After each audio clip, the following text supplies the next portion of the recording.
SFI Kadapa జిల్లా ప్రధాన కార్యదర్శి ఈరోజు పౌరమార్ల మండలంలో ఉన్నటువంటి మండల విద్యాశాఖ కార్యాలయం వద్ద ఎస్ఎఫ్ఐ ఆధ్వర్యంలో ధర్నా నిర్వహించడం జరిగింది.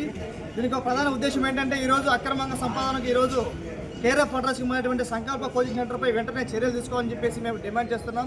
ఈరోజు ప్రధానంగా చూసుకుంటే ఈరోజు అక్షరాలు చెప్పాల్సినటువంటి ఉపాధ్యాయులు లేరు, కేవలం ఒక వ్యాపారానికి దిగబడి ఈరోజు కోచింగ్ సెంటర్ పెడితే అక్రమ సంపాదన పడిపోతున్న వెంటనే చర్యలు తీసుకోవాలని చెప్పేసి మేము ఒక డిమాండ్ చేస్తున్నాం.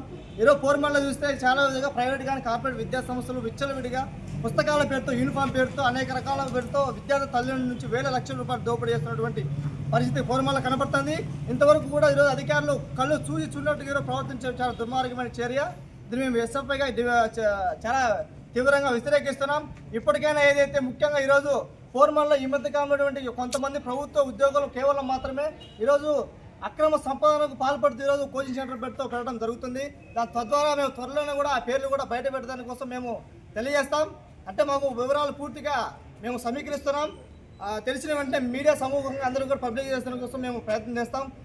మేము మా యొక్క డిమాండ్ ఏంటంటే ఇప్పుడు ఈ యొక్క సంకల్ప కోచింగ్ సెంటర్ వెంటనే సీజ్ చేయాలని చెప్పేసి మేము కోరుతున్నాం. ఈరోజు కోచింగ్ సెంటర్ పేరుతో 3 క్లాసుల నుంచి 7వ తరగతి వరకు ఒక రేకుల షెడ్లో ఈరోజు ప్రభుత్వం నుంచి ఎలాంటి అనుమతులు లేకుండా ఈరోజు గుర్తింపు లేకుండా పాఠశాల నడుపుతున్నట్టు చాలా దుర్మార్గమైన విషయం. దీన్ని మేము ఖండిస్తున్నాం. ఇప్పటికైనా కూడా విద్యాశాఖ అధికారులు స్పందించి వెంటనే వాటిపైన చర్యలు తీసుకోవాలని చెప్పేసి మేము డిమాండ్ చేస్తాం. లేని పక్షంలో పెద్ద ఎత్తున వందల మంది విద్యార్థులతో ధర్నాను చేపట్టడానికి సిద్ధమవుతామని చెప్పేసి తెలియజేస్తున్నాం.